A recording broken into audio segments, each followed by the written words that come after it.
Good morning. We talked last time about the institutions, governmental institutions, and interest groups who are involved in making U.S. foreign policy. Today I want to talk specifically about the period after 9/11, as we move toward the end of the course. Please note that the last time, yesterday, Tuesday, I did do a presentation, and Ms. Kuzin should have put that on Blackboard so that you could access it. 9/11 was, no question, a historic event in the history of our country. It, for lack of a better term, discombobulated many American political leaders and the American people. And so I'd like to talk to you about the policies, foreign policies that the United States adopted post 9/11. And they also had domestic political consequences. One of the things that the United States did was to ally with the British in developing Middle East policy, especially with regard to Iraq. And in my judgment, that was quite unfortunate. Unfortunate because Britain was the colonial power in the Middle East and created the boundaries for many of the nation states in the Middle East. And so in allying ourselves with the former colonial power, we didn't do ourselves any favors in terms of the way the people in the Middle East and the people in Iraq saw us. We also initiated the Patriot Act and a number of other security measures which didn't really respect our tradition of civil liberties. And many of those are still in place, and we're still suffering from a loss of civil liberties, a reduction in our civil liberties in the United States because of the security measures, some of which were quite extreme post 9/11. After 9/11, President Bush embarked on a preemptive war. And the claim that he and his administration made was that Saddam Hussein constituted a serious national security threat to the United States of America and to the American people. Simply put, that was false. Not only was it false, but so too was the claim that he had developed or was in the process of developing weapons of mass destruction. I have a very different view on Saddam Hussein, and I think that the way one judges foreign policy or public policy in general is what are the consequences of those policies, and do they serve the best interests of the United States of America? And I think if one looks objectively at the Bush doctrine with respect to Iraq, one has to conclude that these policies did not serve the interests of the American people. First of all, we need to understand that in Iraq, Saddam Hussein was a brutal, miserable dictator. He didn't really care much about his people, really, other than that they kept him in power. But he was also a blowhard. He also made claims that were preposterous and untrue in an effort to establish his power in the Middle East region, especially with respect to Iran and Iraq. And in fact, the United States had helped and supported Saddam and Iraq in a conflict with Iran in previous years. Probably the U.S. invasion and occupation of Iraq was related to the American interest in oil and energy policy and reducing our energy dependence on the Middle East. This turned out to be not a very good strategy for several reasons. First, because the occupation and invasion of Iraq led to a reduction in energy production in Iraq, Second of all, because I think the energy boom in the United States, as we can see at the gas pumps today, has been in some measure responsible for a significant drop in oil and gas prices. So what the United States did was ally with Britain and then invade and occupy Iraq, and that invasion and occupation is still not concluded totally. And there are a number of costs to that policy. The most obvious cost, but maybe not the most important, is the several billions of dollars that the United States poured into the occupation of Iraq. A second cost is the soldiers, American GIs, men and women, who were killed, who were injured, who lost limbs, and who now return with all kinds of wounds, both physical and mental, and the need to provide benefits for those men and women and to try to help reintegrate them into American society. But there are costs as well that we can see in the Middle East and certainly in Iraq. What happens when you invade a country and occupy a country and you don't really have an understanding of the peoples, the ethnic divisions in the country, the culture, the history of the country? Had the American policymakers thought about the people of Iraq, some 29 million or so, prior to our invasion, we would have realized that there were three separate ethnic groups who were held together by the dictatorship of Saddam Hussein. The United States generally does not have great sympathy for dictatorships, though sometimes it does. But in this case, it didn't, and it was a brutal dictatorship. But the fact of the matter is that Iraq was not a military threat. It had a weak military, and yes, the Saddam regime brutalized the people of the country, but it also maintained a degree of stability in the country. Not a nice stability, but a stability nonetheless. So what happens when the United States invades?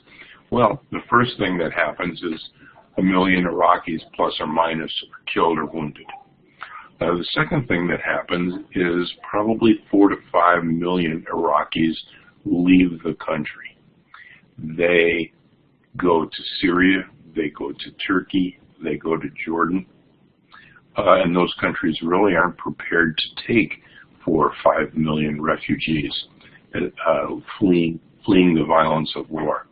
And so the occupation of Iraq and the invasion of Iraq had some destabilizing impact on Jordan and even more on Turkey and on Syria.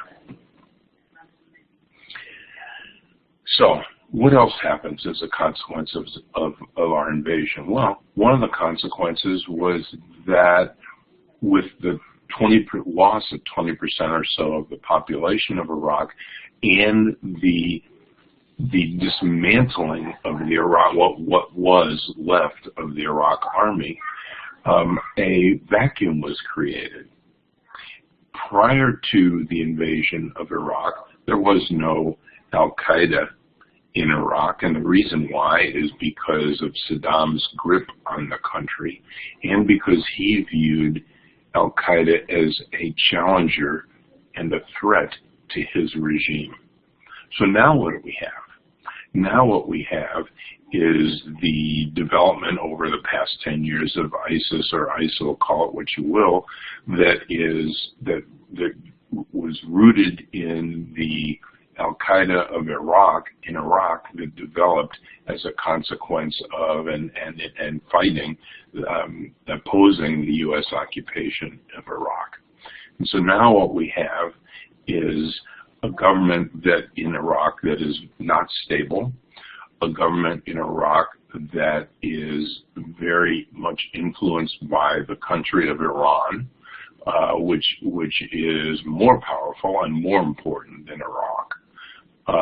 So the Iran's influence in Iraq has significantly increased. We have ongoing political, social, and economic instability and weakness. And we have a civil war that is now spread from Iraq to the Turkish border into Syria, and which threatens the piece of the middle, what's left of a piece of the Middle East, and maybe even threatens a bit Israel. So if you look at where we were in 2002 in Iraq and compare it to where we are today in terms of the magnitude of the foreign policy problem, the levels of violence, the suffering of the people, the lack of any kind of viable economy or infrastructure, we have to consider that Iraq is a failed state at this point, as is Syria. I'm going to stop for a moment just to talk to Ms. Kuzin. Hello, Dr. Ellison. Yes. Hi. Hi. They're having troubles connecting out at Harrison County. I'm sending them another link right now to see if they can get in. Don't know what's going on. It looks like Blackboard updated and I didn't know it, and then with their technological problems we're not connecting. Okay, well I'm giving my presentation okay. Currently. Okay, great. Thanks. All right. Okay. All right. Bye-bye. Okay, so objectively, if one looks at the consequences, the outcomes, and the costs of U.S. Middle East policy, especially with regard to Iraq, as compared to the benefits, I would suggest that the benefits are pretty hard to see. Is Saddam Hussein gone? Dead and gone? You betcha. Is that an improvement over what we currently see in Syria and Iraq and in Jordan and the Turkish border? I really don't think so. And so the situation in Syria and the situation in Iraq is such that what was Al-Qaeda in Iraq, ISIS or ISIL, now controls a significant part of Syria and Iraq. What was the case in 2002 before the U.S. invasion? That was not the case at all. They controlled nothing.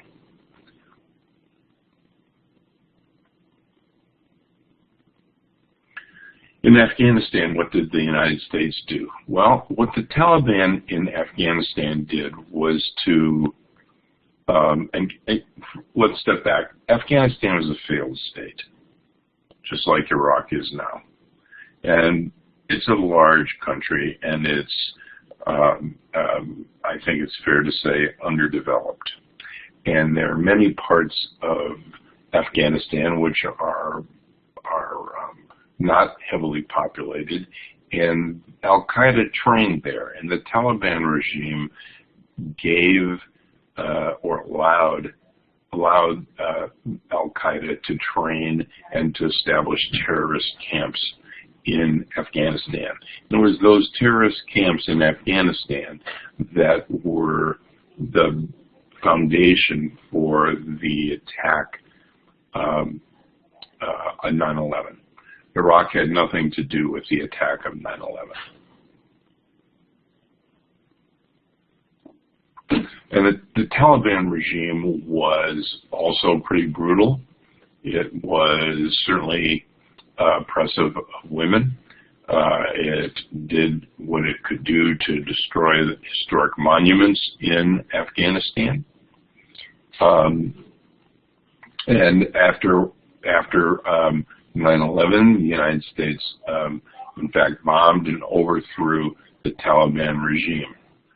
The difficulty was that already you're dealing with a failed state, Afghanistan. You're dealing with a country that has many different competing and conflicting tribes. And we didn't really, under President Bush, didn't really send much in the way of troops there. We didn't follow up to try to eliminate Osama bin Laden, and he and many of the Taliban escaped to Pakistan. And so one of the things that happened, because the United States didn't take as aggressive a role in Afghanistan, at least militarily, we took a somewhat aggressive role, but not overly aggressive. We overthrew the government, but we allowed many of the Taliban to cross the border into Pakistan. Pakistan is a major country in the world. Pakistan is a nuclear power.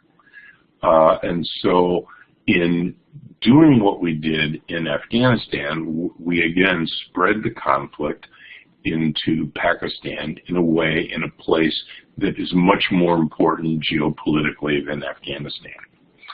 Really the important thing policy-wise with respect to Afghanistan is just to make sure that no terror camps are reestablished there and maintained there.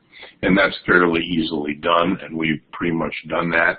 But again, we broadened the problem because of what followed. So Osama bin Laden establishes himself in Pakistan. The Taliban becomes increasingly potent in Pakistan, to the point where this week you might have seen that the Taliban took responsibility for the deaths of over 140 school children in a Pakistani city. And so the terror threat, which was minimal in Pakistan before 9/11, is now very substantial. So President Obama comes to office and he pledges to end the Iraq War. He also sent, and he promised he would do this, sent more troops to Afghanistan. He was successful in eliminating Osama bin Laden. He was successful in removing most U.S. troops from Iraq, and is committed to removing most U.S. forces in 2014 from Afghanistan. The difficulty is you're dealing with countries, and I don't mean this in any derogatory way. You're dealing with countries that were colonized. You're dealing with countries that are not modern. You're dealing with countries in Iraq and Afghanistan where there is significant, major ethnic, religious, and tribal conflicts and antagonisms. And you're dealing with high levels of military force, which cause people to flee. And so what you have is the creation of vacuums, empty spaces, places that are not governed or governable in Syria, in Iraq, in areas of Pakistan, and part of this is related to the vacuums, and part of it is related to population and military movements of terrorists. And so again, what we have is a spreading of military and terrorist conflict rather than a reduction.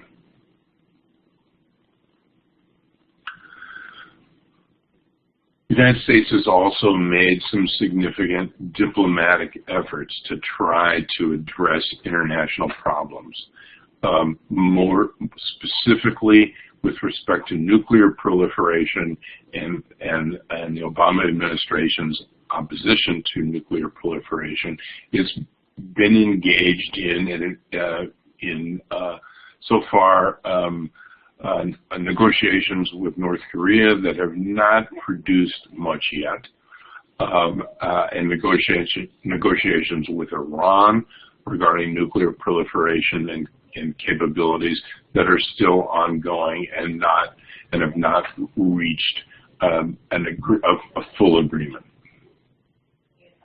There's also under the current president, a growing attention on Asia, Japan, China, and so on. And that is simply a reflection of the growing importance of the Asian economies and the world economy. Like previous administrations, the Obama administration has not been able to take a leading position in resolving the Israeli-Palestinian conflict. The United States provides a little more than $3 billion annually in military aid to Israel, so that the United States is really not perceived as an effective and neutral mediator. And we have been, on occasion, tried to mediate the conflict between the sides, but it's never really been, in recent years, not at all effective. And it hasn't been effective under the current administration.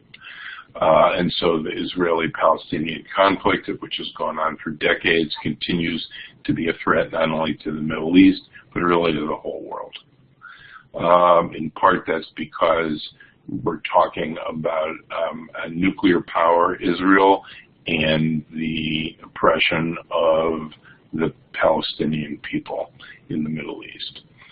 With respect to global warming, while there has been some, perhaps some measured improvement in the commitments of nations to take steps to reduce global warming, the United States has, so far as I can recall, never signed the Kyoto Treaty, and the steps taken to address global warming, not only in the United States, but in the rest of the world, are halting and minimal. I think that's fair to say. It also should be noted that U.S. military leaders have clearly in the past year indicated that global warming is itself a major national security threat to the United States. Another kind of diplomatic, ongoing diplomatic role for the United States is to provide humanitarian assistance and foreign aid. We will see that the United States per capita doesn't provide a whole lot of foreign aid to the rest of the world. We do tend to respond when there are humanitarian crises around the world. Two other foreign policy challenges have emerged recently. One is Syria and the use of chemical weapons. It's not in the civil war in Syria. It's not clear which parties used chemical weapons. It does appear that the Syrian government used chemical weapons, although they may not have been alone in that practice. And as a consequence of the bluster and threats of President Obama to bomb Syria, their negotiations were successfully concluded with American allies and the Syrian government to remove chemical weapons from Syria. This process has been ongoing, and I would describe it as a substantial success of the diplomatic success of the Obama administration. It's not clear that all the chemical weapons have been removed from Syria, but if most of them have, then I think you have to say that was a substantial achievement. In terms of the Ukraine, this is a very interesting case study of Russia trying to reassert itself in the sphere of influence over part of a country, now a sovereign country, which has a significant Russian population and which borders Russia, and where Russia was trying to use military force or the threat of military force, kind of people on the ground, a mix of Russian Ukrainians and Russian troops to try to take control of the government of Ukraine. or at a minimum to assert Russian hegemony over Ukraine. And what's happened is, in response, the United States, rather than use military force or start bombing Russia or sending massive amounts of troops, what we did, we have provided some military aid to Ukraine, which I'm not sure is really necessary, but the United States did create an alliance with allies and largely in Western Europe to impose fairly strenuous sanctions on the Russian regime, on the Putin regime in Russia. And if you've been paying attention, what you're seeing is the collapse of the Russian economy, the collapse in the price of oil on which that economy is very dependent, and a collapse in the value of the Russian ruble. And so the consequence of these economic sanctions, which have been considerable, that the United States and its allies have placed on Russia, has created significant economic problems for Russia and political problems for Prime Minister Putin, perhaps much greater than the question of how much hegemony and control Russia was going to have or not have over the Ukraine.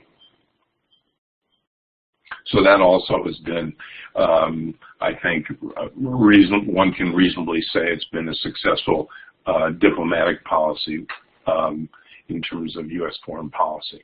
So occasionally our foreign policy makers ignore important warnings that our leaders have given us.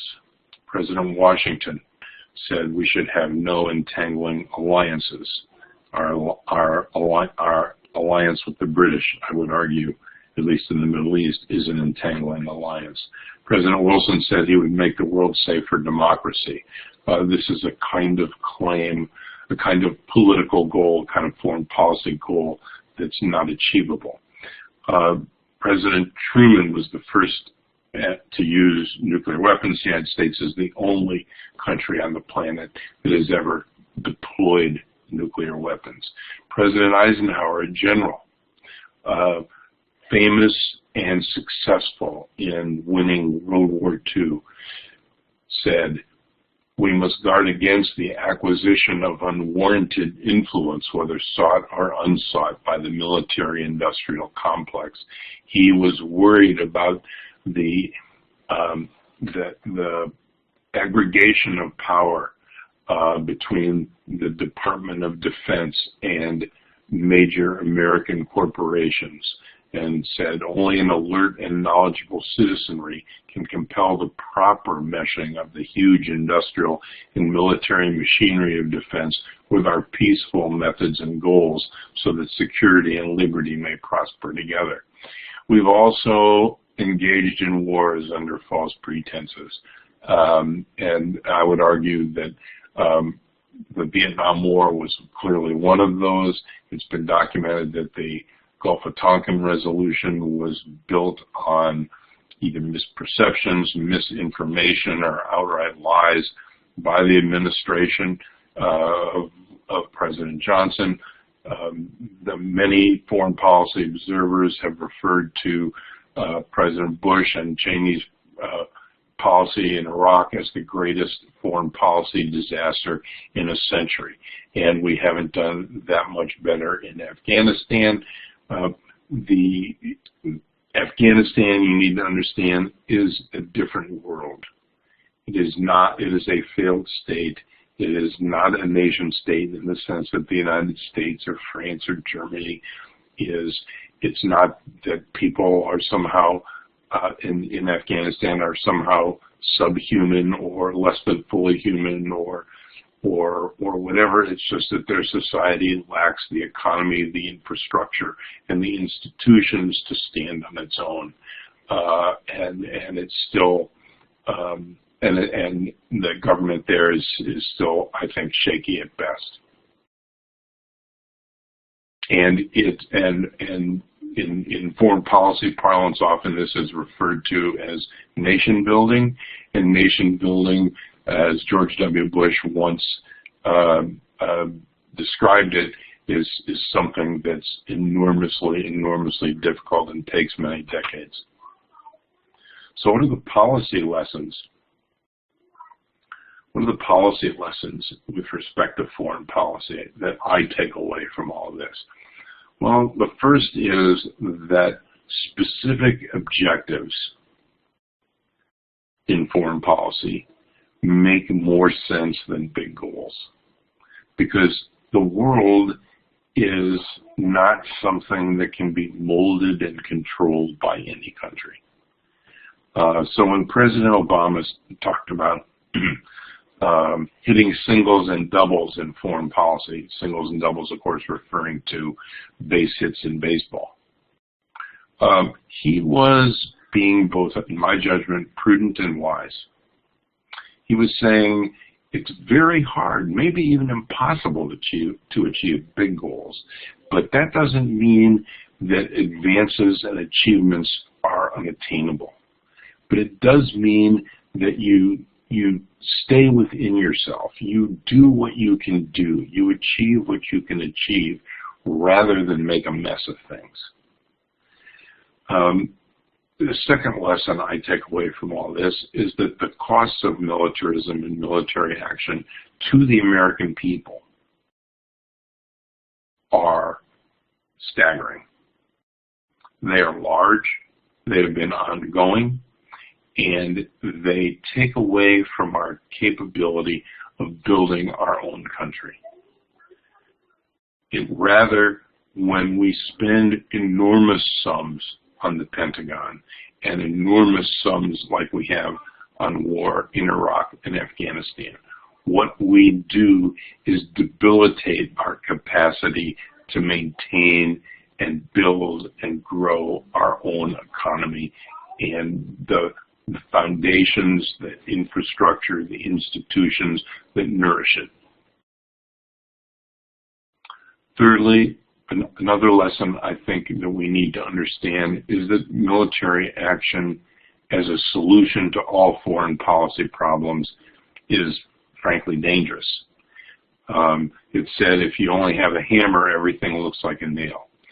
The fact is that the United States has a broad range of foreign policy options and programs and actions that it can take. And we would be wise in making foreign policy to look at the full range of options that we have before us, rather than to simply assume that military response is the most effective. If we look at Syria, what we can see is President Obama had a very specific goal. We wanted to control, we wanted to remove chemical weapons from Syria. We wanted to take them away from the Assad regime. We wanted to safeguard those weapons and destroy them so that they would not be used in military and civil conflicts. That was a very specific goal, much more specific than, say, ending the civil war in Syria, which is, civil wars don't end easily. But he was able, with our allies, to take away a particularly awful and a weapon that violates international law, and to take it off the table and to control those weapons and to begin to eliminate those weapons without firing a shot.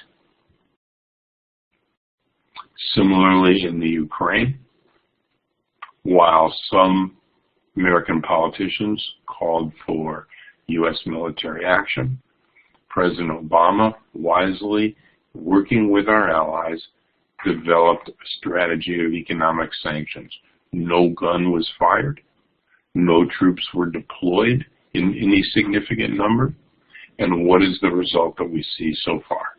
We see a substantial result, consequence or result. We see a huge weakening in the Russian economy. We see a fall of the ruble. We see dramatic declines in energy prices, all taken together pose much more serious problems to Russia and to President Putin than almost any other thing we could have done. Another lesson. Americans don't know foreign languages like Europeans do, for example. We don't even know our own language that well. We tend to be ignorant of other cultures. Former Secretary of Defense Robert McNamara writing about the Vietnam policy, reflecting on it in his book, described how foreign policy decision makers in the Johnson administration really had little, if any, idea about the culture of Vietnam, about Asian peoples, about Cambodia, about Laos, about the various groups that constituted Vietnam. And this kind of ignorance, which is not, it's not that it's totally our fault. The United States of America has a unique geographic position. We are bounded on the east by a large Atlantic Ocean. We are bounded on the west by an even larger Pacific Ocean. We are bounded on the north by a large country, Canada, much of which is in cold areas and which is underpopulated. And so we don't have the proximity to other peoples and countries in a way that many Asian and European and African countries do, and Middle Eastern countries do. And so if we allow ourselves to remain relatively uneducated and unsophisticated about cultural and linguistic and religious and ethnic differences in the rest of the world, we are going to have and have had serious foreign policy problems. Another lesson about foreign policy and policy in general, is that often foreign policy gets reduced to images and rhetorics of strength and weakness. And for American politicians, of course, strength is always better than weakness. The military is always better than not using the military. But that really betrays a lack of pragmatism. And pragmatism is about the question of what works and what doesn't. What policies are effective and which ones aren't. And so we can ask ourselves, was the U.S. military option in Iraq over a period of more than 10 years, was it successful? And the answer to the question is no. The answer to the question is the situation in Iraq and Syria and the Middle East is much worse today than it was in 2002, before we invaded Iraq. We could have probably found a way to remove Saddam Hussein without all of the mess that we've created and all the death that we've created. But even so, frankly, Saddam Hussein is a better alternative than what we have now. Have we been able to nation build in Afghanistan? No, we have not. Are we close? Not even remotely close. Have we been able to pretty much eliminate terror training camps in Afghanistan? Yes, that was reasonably achievable. Unfortunately, we tended to act in a way that spread those activities terrorist activities into Pakistan. So the question, as the American saying goes, the proof is in the pudding. What are the results of policy? Policy can be wonderfully intended. It can have only the best of intentions, but if it fails, it's still a failure. If it doesn't achieve your goals, it's a failure. And these policies that we've employed for the most part in Iraq and largely in Afghanistan, with some critical exceptions like ending the terror camps and, at least in Afghanistan, and killing Osama bin Laden, those things were achievable. Changing the face of Afghanistan is not achievable. Not achievable in my lifetime.